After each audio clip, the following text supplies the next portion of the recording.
左鄰右里百千萬工程小品，匯聚百千萬，助力新發展。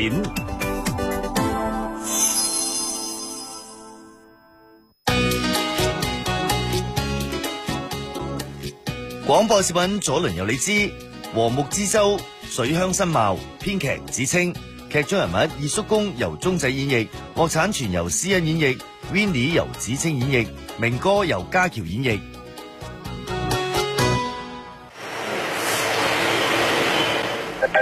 二叔公啊，電話響啊，唔該你幫我接聽一下，我沖緊咖啡啊。住，我都話我今日有好重要嘢做咯，你唔好嘈住我，你唔好嘈住我啊！等我嚟下。哦，唔該你啊 ，Winnie。喂，你好，全賴有你咖啡店。哦，好嘅好嘅，OK， 我記得你嘅地址同埋電話先吓。好，我哋會盡快送到噶啦。唔該晒你啊 ，Winnie。唉，唔使客氣。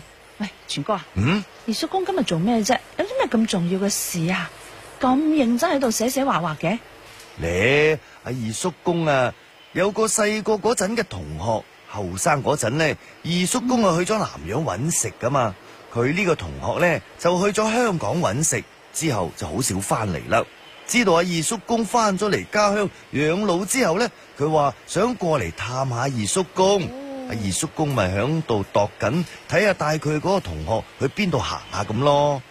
哦，原嚟係咁。其實依家啦，各個鄉鎮啦都有好多值得去嘅地方啦。二叔公都係咁話嘅。佢話以前鄉下嘅地方呢，一腳牛屎，窮到窿，個個後生呢都諗住點樣離開鄉下出去揾食。家下我哋嘅鄉村宜居宜遊，一定要帶佢個發小去睇下。二叔公啊真係醒目嘅啫。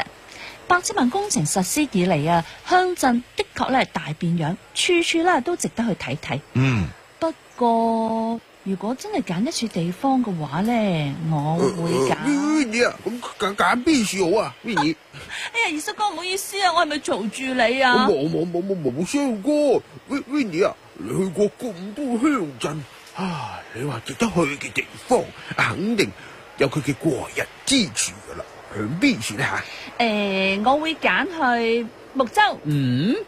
木州咧好多嗰啲河鮮美食，特別咧盛產西江鮑魚、黃沙蜆，我贊成啊。係啊，上次我哋去完木州嘅石板山，嗰度有水鄉風情，再加上美麗庭院，令到嗰處嘅風光無限，的確值得去吓。唔止啊，二叔公，木州鎮核心商業主街新興街依家煥然一新啊！仲有咧南職大學路限時步行街又有煙火氣。呢啲地方咧可以話係我哋鄉村巨變嘅一個縮影，都好值得帶你嘅發小去感受一下噶。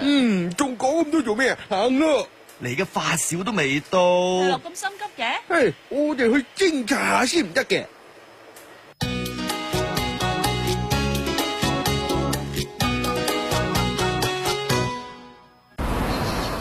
阿明哥啊，真係多謝晒你呢位木州通做我哋嘅導遊啊！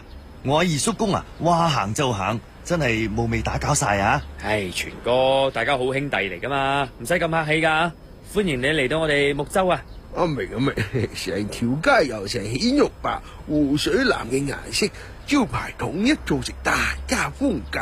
我覺得你哋呢條新興街咧，又好似古鎮景區，多過似舊街咧。係啊。呢度呢係我哋木州鎮嘅核心商業主街，政府聯動咗央企中鐵廣州工程局集團有限公司、中交第4航務工程勘測設計院有限公司投咗1500萬去改造噶。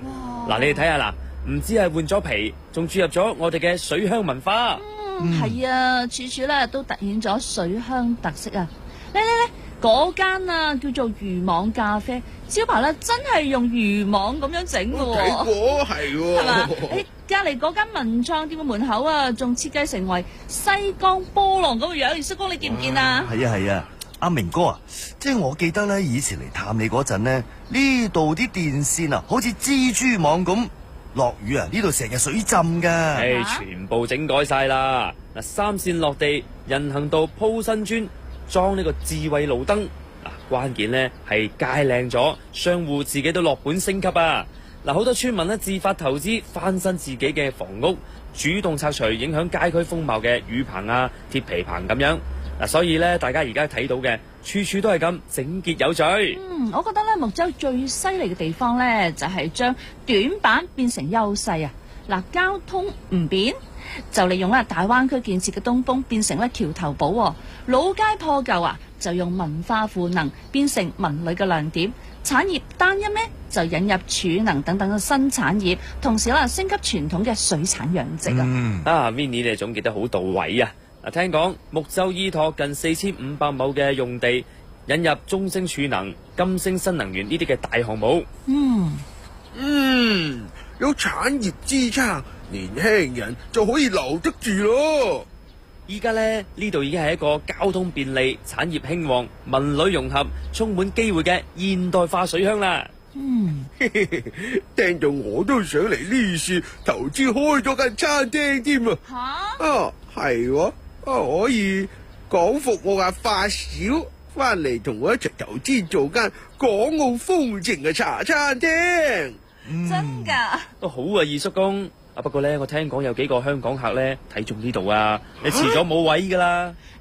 深中通道開通咗之後呢，由香港深圳過嚟呢度踩個油門就到咯。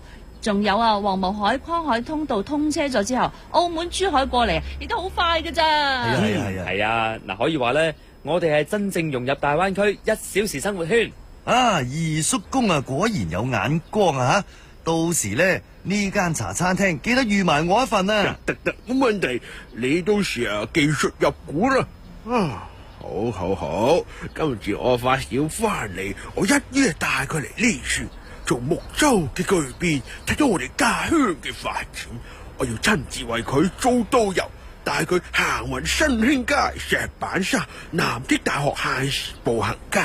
我要同佢講下呢10幾年，尤其係百千萬工程呢3年家鄉嘅對比。二叔公到時預埋我同全哥，我要帶佢領略木州嘅疍家風情。我就帶佢去思雲黃沙縣嘅 N 種食法，去特色咖啡店嗰度打卡。要等佢知道家鄉唔單止有回憶，仲有精彩嘅現在同未來。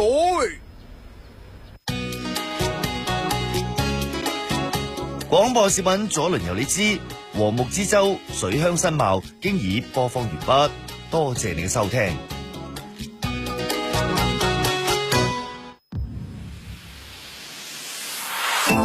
實施百千萬工程，繪就和美葵鄉新畫卷。新會電台敬請各位對時，早上8點半。